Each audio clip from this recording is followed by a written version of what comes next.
Hi, I'm JJ. Welcome or welcome back.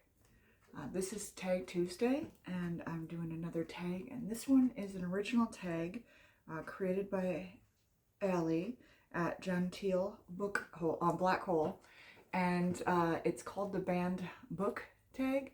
And so he did it as his first original tag about his favorite bands for his birthday. So first of all, happy belated birthday.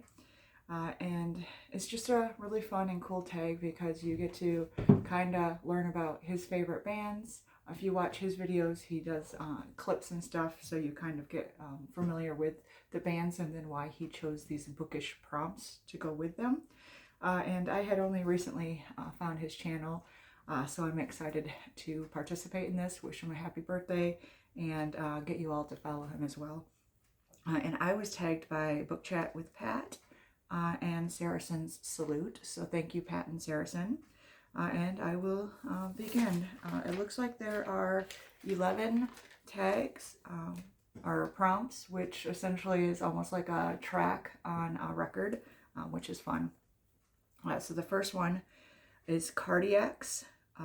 And this prompt is a book close to your heart or a book with flowers. So on all these prompts, I try to pick books that I don't usually get to talk about so that I'm not always saying the same books over and over. So the book I chose that's close to my heart is When Christ and His Saints Slept. And this is a historical fiction about Henry II and Eleanor of Aquitaine. So it follows the death of Henry I, who was the son of William the Conqueror, and then he only had one daughter. In the book, she's Maud.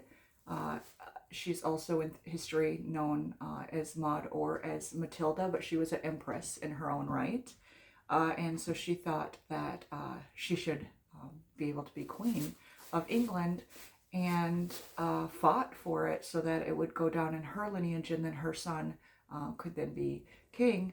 And obviously her male relatives didn't think so, and it started kind of like this war between family members and stuff who were trying to claim the throne of England. So it's very long, well done, well researched, and it's part of a trilogy by Sharon K. Penman.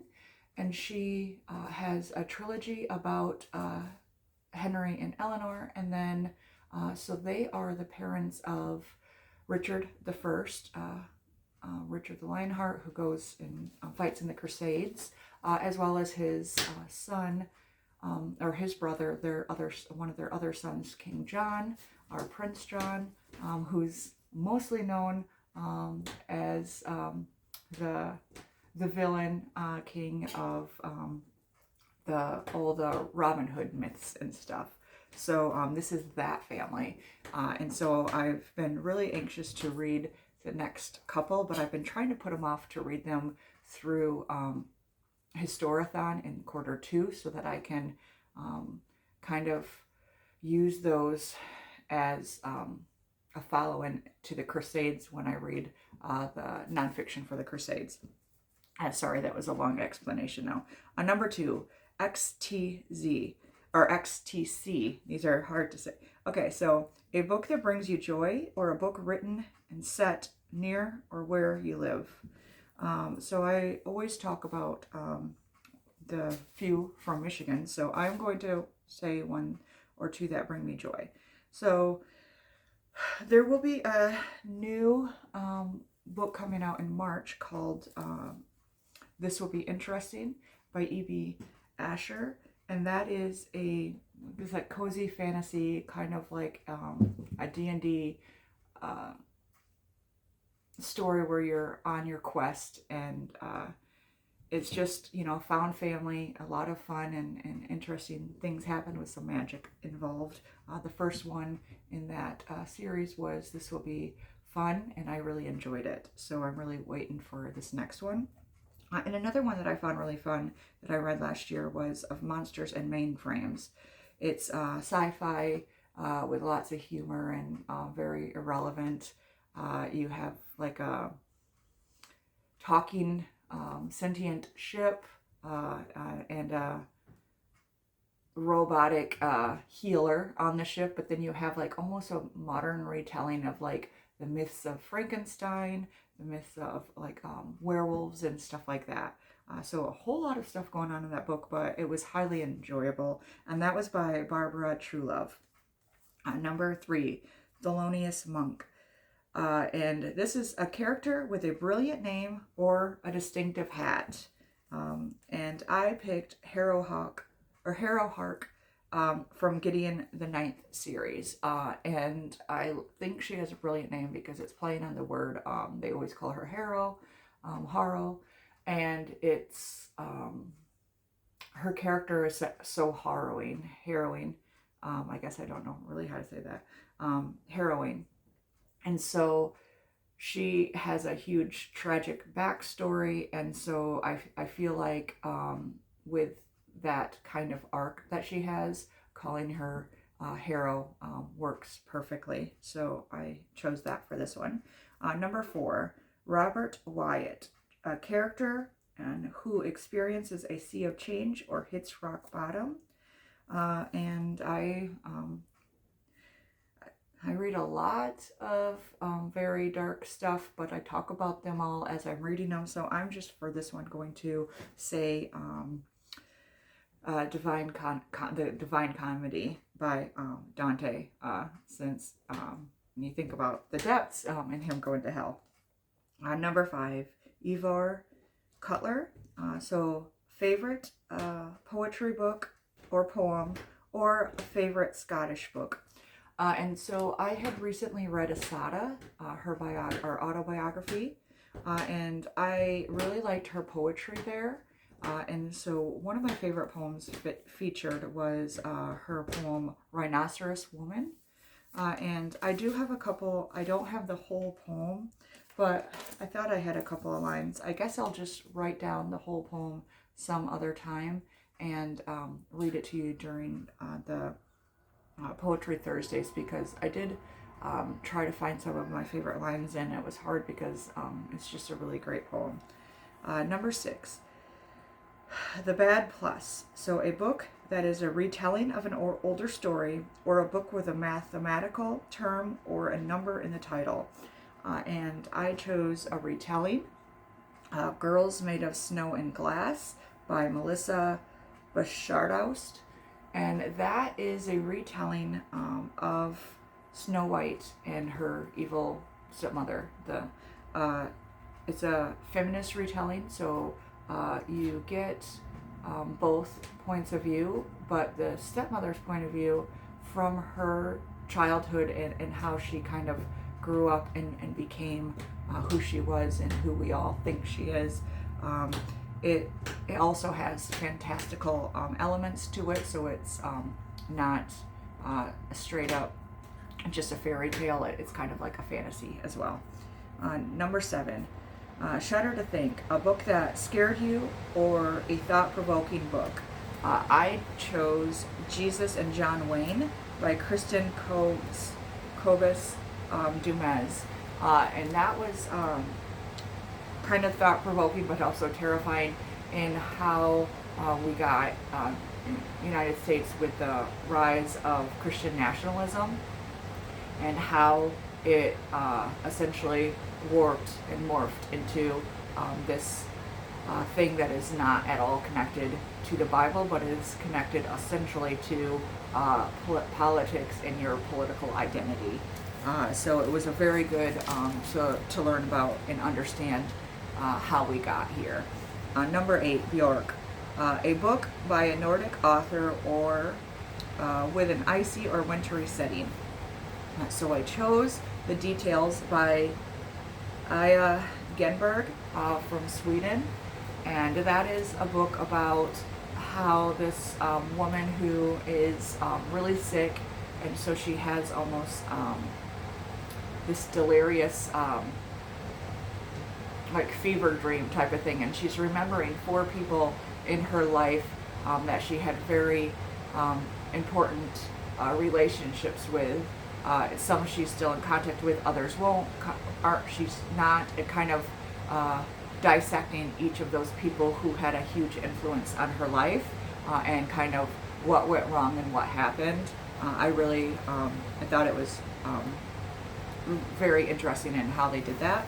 But I also grabbed, and this is on my TBR, Fire from the Sky by Moa Bake Astat.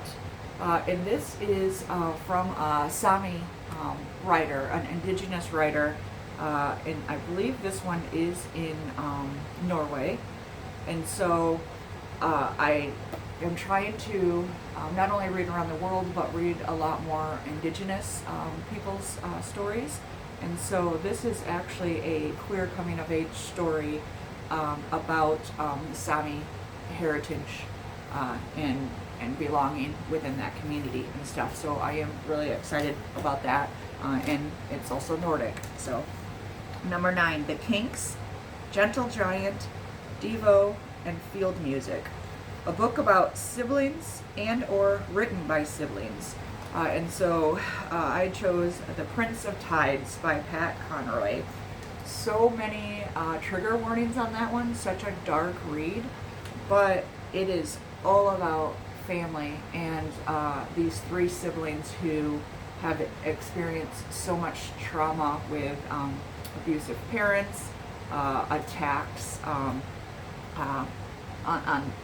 themselves when they were children by strangers, and then also just growing up and only having each other to get through. So they were very close as children, reached out together, or reached out to help each other, and had to use each other to get through. And then now the sister is on essentially seeing a psychiatrist on suicide watch because she tried to take her own life. And so her one of her brothers starts talking to the therapist and is trying to let her know what he remembers about their past that the sister's not been willing to share. It kind of definitely sounds like it's so many breach of trust and ethics and stuff, but the way that it allows you then to view their past story, since the sister is so closed off and hidden from it all, that you kind of get to see his version of events versus her memories of those events. And it's a really great, almost ode to siblings and amongst all the other stuff going on. Number 10, The Beatles, a book that a parent or relative introduced you to, or a book you've loved a long, long, long time. So a lot, I already talked about it. I don't have a lot of family members who are really big readers. I have a cousin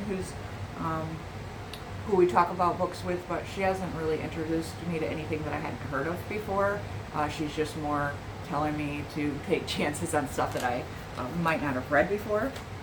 So I chose something that I read back in like junior high or maybe later middle school, and that was Nothing But the Truth by Avi. I remember, I haven't read it really since then, since probably high school. I reread it, but it was my first time having a favorite book, and I just liked the idea that it's about this student who is in trouble because he sang along when the school played the national anthem, and he got in trouble for it. The teacher thought he was disruptive. So he stands up and fights for his rights for free speech and all that. And then you kind of get, the other people's reactions to his fight against the school. And it's all written as almost like a play within this novel form. But what I liked about it as a kid was the idea that as a student you still had rights. And this is the first time I remember thinking It was really good to learn and to realize that you could stand up and fight for or against something. And that always really stuck with me. I haven't reread it since, so I don't know how well it holds up, but I had loved it since I was a kid. And then the final one is Spinal Tap. So recommend a favorite song, album, or artist. So I'm going to do each. So for song, one of my favorite all-time songs is Landslide. That was originally by Fleetwood Mac. I love Stevie Nicks and her voice. I love Fleetwood Mac. But this song in particular, no matter who is singing it, I love every variation of this song. And so I just wanted to, for favorite song, instead of recommending the original, I wanted to recommend the one by the Chicks, which were formerly the Dixie Chicks. They were a huge country sensation in the late, in the 90s, but then early 2000s, they basically were canceled for speaking out against President Bush at that time. And they got like death threats and everything. Everyone burned their CDs, the conservatives who didn't like them speaking out against the president. And so they haven't really been able to come back from that. They had like a comeback album and everything has a different name and everything, but they did that song so beautifully, and I would recommend that one. And also I can't not say Only a Memory by Icon for Hire, because that I have a lyric from that song tattooed. So that is definitely one of my all-time favorite songs too. And so for artists, I would almost also say Icon for Hire, which is also a rock band. So there's country rock and then classic rock that I just mentioned. So my reading taste and my musical taste are also very diverse. So the album though that I chose was Fleetwood Mac's Rumors. Great album. And then I also like Taylor Swift's Folklore. And then artists, I chose Silk Road Ensemble. They do have guest singers, but a lot of it is just instrumental. And what's really cool about this band is it's basically a whole bunch of musicians who just get together and play whatever instruments that they have. So you have Yo-Yo Ma with his cello, and then you have like bagpipes and banjos and violins, and every kind of musical instrument that you can think of in some kind of way throughout the different songs. And so depending on who they're having as a guest star and what kind of style that they're using influences what kind of artists are involved in that track, and what kind of instruments they're bringing to that. So I really, really enjoy them. I'm a huge fan of Yo-Yo Ma. And so speaking of cellos, another band that I really like, I guess I don't even know if you would consider these bands, but Two Cellos. And my favorite track from there is actually they were on the show Glee, which does covers of all kinds of different music. And they did an excellent version of Smooth Criminal from Michael Jackson. The vocals were phenomenal, and the cellos in that, because it's such an intense song, were absolutely incredible. So I would recommend both of those. So anyway, those are the questions. It says to tag people, but I don't know who else hasn't done this. So if you haven't done it and really want to do it, consider yourself tagged. I know since I was tagged by Saracen, and he's the one that I usually tag, I'm not going to tag him here, but anyone else who wants to do it, and definitely make sure that you're checking out Genteel Black Hole's original. video for this tag and his channel. Anyway, once again, happy birthday, Allie, and happy reading, and in this instance, enjoy some music. Thank you, and have a good day.